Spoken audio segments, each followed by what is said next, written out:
Fingle a masterclass in doing sweet FA. Fingle lived in Whimsy-by-the-Glen.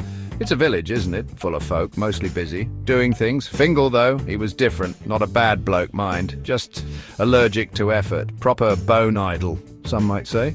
He'd say he was an energy conservation specialist. Yeah, right. His main ambition? To perfect the art of the 7-hour nap, followed by a light sit-down, then perhaps a gentle lean. He wasn't hurting anyone, except maybe the village's productivity statistics. But who's counting them, eh? His cottage was cosy. Or, well, it would be, if someone ever tidied it. Fingle's philosophy was simple. Why make the bed? You're only going to get back in it. Why wash up? You'll just eat again. Flawless logic if you're Fingle. His days were a gentle cycle. Wake up, notice chores, decide against them, have a cup of tea, think about having a biscuit maybe later. It was a taxing schedule, all that deciding. He was a busy man in his own way, busy avoiding things. Outside, the glen was whimsical. Birds sang, flowers bloomed, bees buzzed, all very active. Fingle could hear it from his window. Show-offs, he'd mutter. He preferred the company of his own thoughts, and they mostly thought about what not to do next. Sometimes he'd watch the clouds, they just drifted. He respected that. No fuss, no bother, just floating. That was the life. If only he could get paid for it, he'd be a millionaire, or at least have enough for more tea. Then there was Pip. Pip was Fingle's cat, black, sleek, and full of judgment. Pip watched Fingle's every non-move. With those big, green, all-knowing eyes, you could almost hear Pip sigh. Honestly, this human. Pip was a creature of action. Well, compared to Fingle. Pip would at least chase a dust bunny or demand food with surprising vigor. Fingle often thought Pip was the brains of the operation. Pip probably thought so too, and Pip was probably right. Bless him.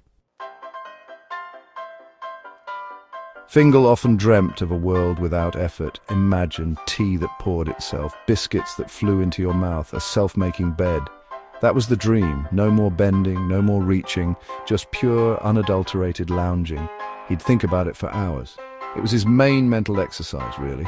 Planning a life of supreme inactivity. It was a big project, required a lot of careful thought and several preparatory naps, obviously. He was thorough, if nothing else.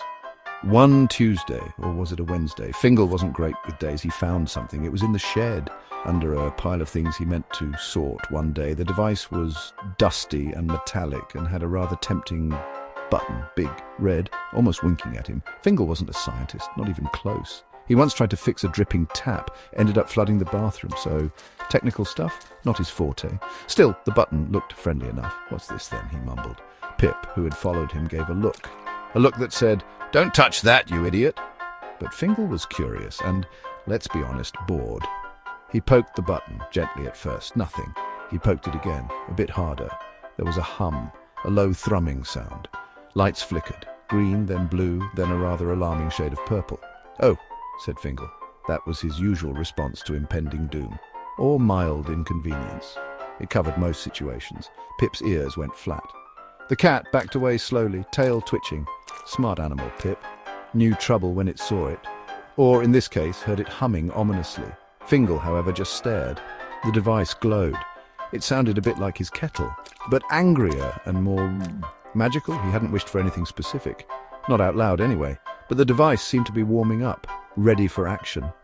Fingle just hoped it wasn't going to ask him to do any heavy lifting. That would be a deal breaker.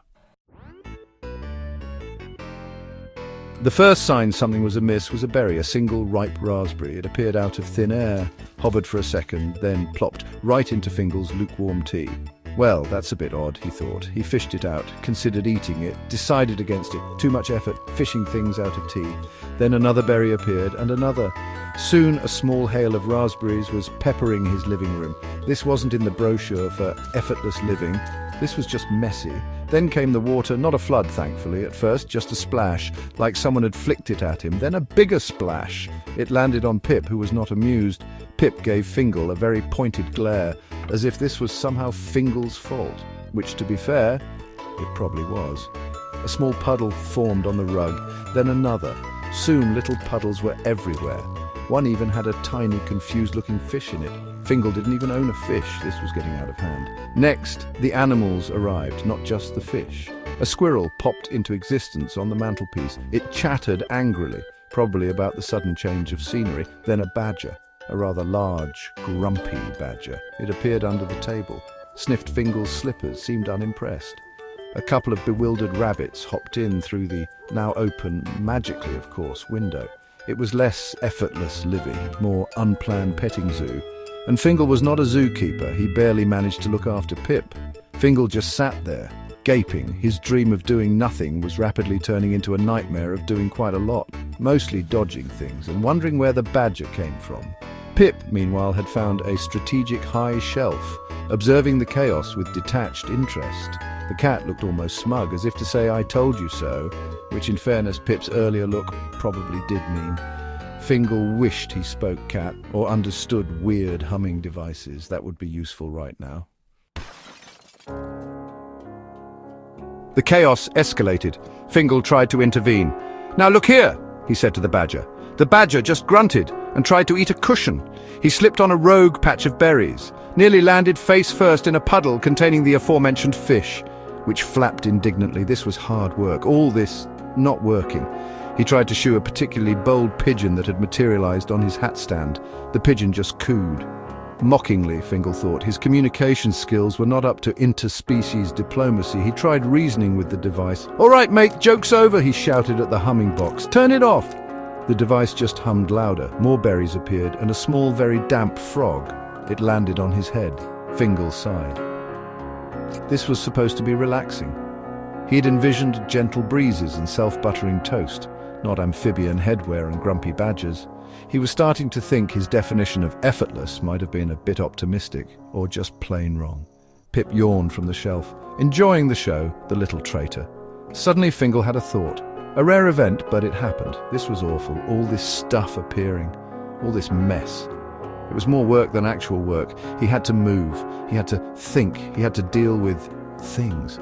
Maybe, just maybe, doing a bit of hoovering wasn't so bad after all. Compared to this, anyway. The thought was revolutionary, almost as shocking as the frog. He looked at his untidy room. It was a familiar, comfortable untidiness, not this wild, unpredictable, nature-infused chaos. With a final, dramatic splutter, the device went quiet. The lights faded. The last berry dropped. Silence. Blessed, beautiful silence.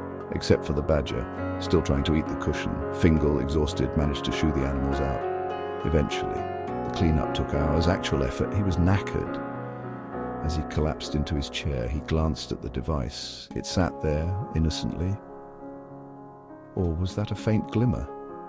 Pip jumped down, stretched, and curled up on his lap, purring. Maybe a little bit of effort wasn't the end of the world, maybe. He'd think about it tomorrow after a very long nap.